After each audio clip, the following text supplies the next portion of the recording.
Hi, and welcome to part two of Entitled Mother Ends My Engagement and Gets Me Banned from a Steakhouse All in One Night. Let's begin. Another table that had been there long before we were got a side order of mashed potatoes with their meal. Ellen threw a total conniption. She was sputtering so inaudibly that none of us could figure out what was wrong at first. Finally, she managed to flag down some busboy who barely spoke English and began laying into him like he just sideswiped her on the freeway. He kept trying to explain he wasn't a server and he could go and get one. But she wouldn't stop to breathe long enough for him to find someone who could actually help.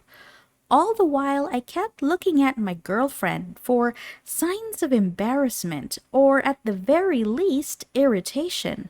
But you wouldn't have known if she was even hearing any of this.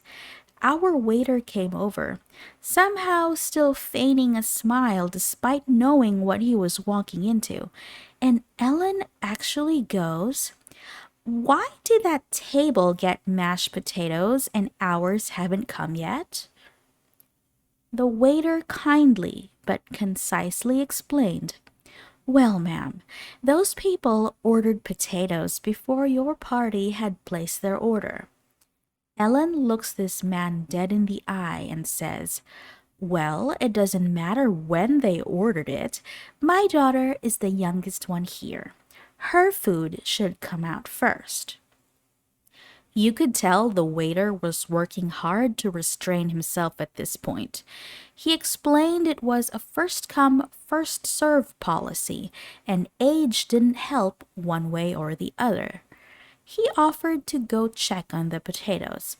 Ellen agreed, or more specifically, she said, "Yeah, you better." But I was clocking him and he went right back to his server station because we had only just ordered a few minutes ago. 3 to 5 more minutes passed, during which we could have no other discussion at the table except how awful the restaurant was, how hungry the poor baby was, who hadn't said a word about being hungry this whole time and was contently playing her loud iPad game without headphones, disturbing all the other diners around us, and how America has lost all respect for motherhood because it's just a me, me, me culture now. I chimed in, "I'm with you on that last part." And to my utter shock, instead of laughing at my joke, my girlfriend seemed annoyed with me.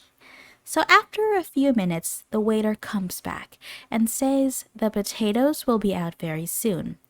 Ellen then goes and does something that, again, I thought was just a myth.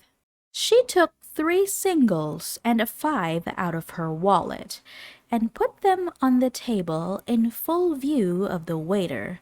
Then she took 1 single away and said, "Every table I see getting potatoes before us is a bill gone." I was absolutely mortified.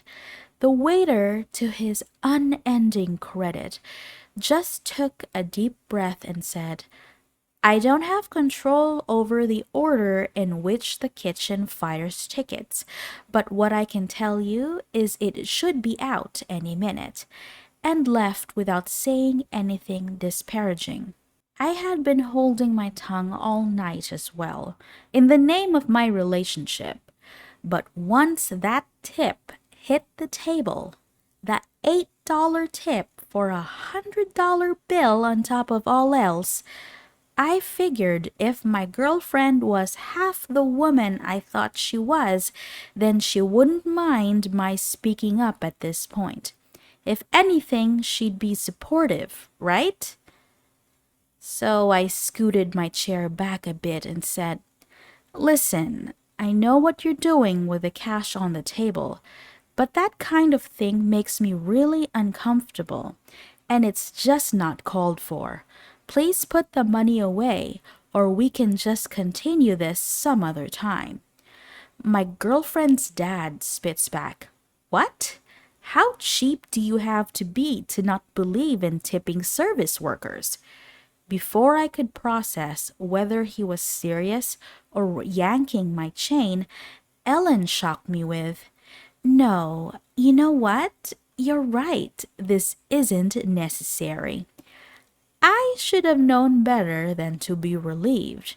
She folded the bills back into her wallet, patiently waited for the next plate of mashed potatoes to be carried out, and when it wasn't delivered to us, it was a very common side dish at this place, a steakhouse.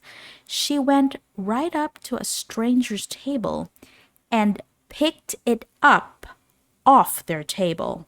She half explained something about her daughter starving to death as she was walking away with a stranger's food, but unsurprisingly, that wasn't convincing enough for them. The old lady she took it from followed her right over to our table and tried to take it back. I was already searching for my coat tag in preparation to go, but a shoving match was beginning to unfold between Ellen and an elderly woman with a tennis ball walker, and far be it from me to sit through all that had happened, only to leave just as the night was getting interesting. The elderly woman was like, Give me back my potatoes. Who are you? And the poor little girl was like, Mommy, it's okay. Don't take someone else's potatoes. But it all fell on deaf ears. Ellen yelled at the old lady, How could you sit there and eat these when my daughter hasn't even been served yet? She's sitting here hungry, just a little girl, and you're over there stuffing your face? Come on, other potatoes will be out any minute. And the old lady, gotta love her, was like, Great, if they'll be out any minute, then what's your frickin' problem? To which Ellen still found holier than thou ground, gasping, Language, please! Finally, the waiter, and this time someone higher up as well, I think the manager, thank God, came over to separate them, and they had begun to raise their voices and cause a disturbance. Staff had already asked Ellen to turn down her daughter's iPad multiple times without heed, and I'm guessing the waiter informed management about the tip on the table stunt she pulled, because this was their final straw. They told us we were going to have to leave the restaurant. But we don't even have our food yet, Ellen complained at the guy. This was clearly not the manager's first rodeo. You can take the food that's already been served free of charge. Everything else will be canceled. Please leave immediately. The old lady didn't miss her chance to knock the potatoes right into the floor, so we couldn't try to take them with us. Nothing else had been served yet, so we had to leave without any food. When my girlfriend and I were finally alone in our car, she said, Can you believe that? And I said, Not at all, and I really can't believe you didn't warn me. And she went, How could I have known about any of that? And confused, I asked, Is she not usually like that? Even more confused than me, my girlfriend asked, Who? Your mom. What's my mom got to do with the terrible service at that place? That was the beginning of the end of our relationship. The fact that she didn't see anything wrong with her mom's behavior and that I'd be marrying into that situation shook me too deep. We both dodged a bullet in more ways than one. In hindsight, we weren't right for each other, regardless of who her family was. Her mom saved us both a lot of time and heartache, helping me realize in one night what would have probably taken us years otherwise. Within a month, we'd moved into separate apartments and gone on a break that ended up lasting forever. I'm so not sorry I won't see you again, Ellen.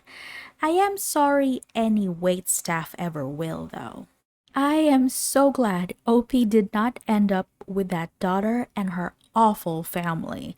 I don't think they realized how cruel they were being to the staff. But being mean and entitled to people who are in charge of preparing your food is asking for trouble. Also, being mean and entitled in general speaks volumes of bad manners and poor upbringing. I get the saying that the customer is king, but you don't treat people like that and not expect a backlash to ensue. Whew, I am a little stressed. I think I need to hug my cat. For more stories, please consider subscribing to our channel. Thanks so much and see you soon. Bye!